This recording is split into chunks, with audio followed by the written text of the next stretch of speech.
everyone. My name is Melvin I'm Emerson Beltran. So, we'll show how to test the dual can capacitor using our multi-tester. Let's go. So, good day everyone. My name is Melvin Apolo and we're going to test the capacitor. So, before that, ilalagay muna natin siya sa 1K ohms. So before tayo mag-test, we need to make sure na nakakalibrate yung ating multi-tester. So nakakalibrate na siya. So, ngayon, i-test naman natin. So, bago natin i-test, i-ano muna natin siya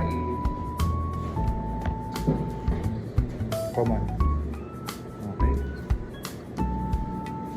Ano yung test mo? Herm. So, as you can see, is open siya. So, next naman, so before tayo ulit mag-test is, i-ano mo natin siya.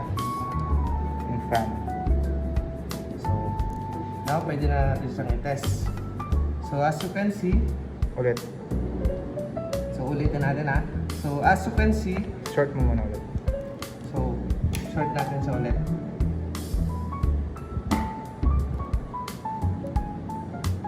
So, as you can see, open siya.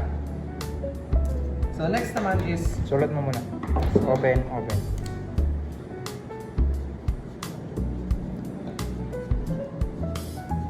so next naman is, ito. So, before tayo mag-test, syempre, short muna natin siya. Herm. Term. So, una natin ka-test yung term niya. So, as you can see, yung reading niya is good.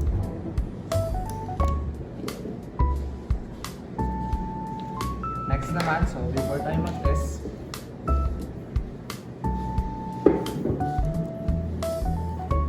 so yung reading niya again is, ulitin natin. Short mo muna.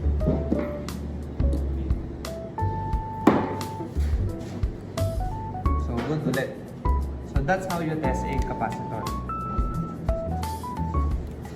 So, good day, I'm Emerson. So, I will continue the testing a capacitor. So, kanina, na-test na ni Melvin yung dalawa. So, this one is open and this one is good. So, I will test this another capacitor. So, how to identify the common? So, malabo yung mga sulat niya. So, yung merong 4 pin, yun yung common natin.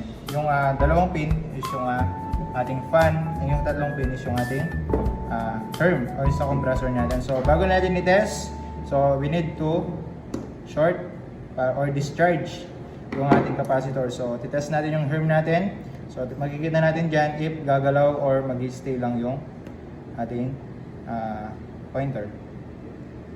So, as you can see, so nag-stay lang siya, hindi siya bumabalik dun sa infinity. So, it means ito ay leaky.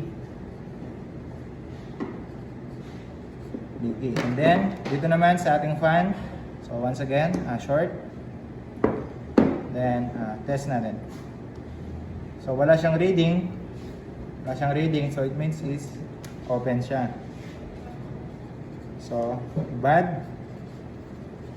Bad. So, yung isa, i-test pa natin yung isang capacitor.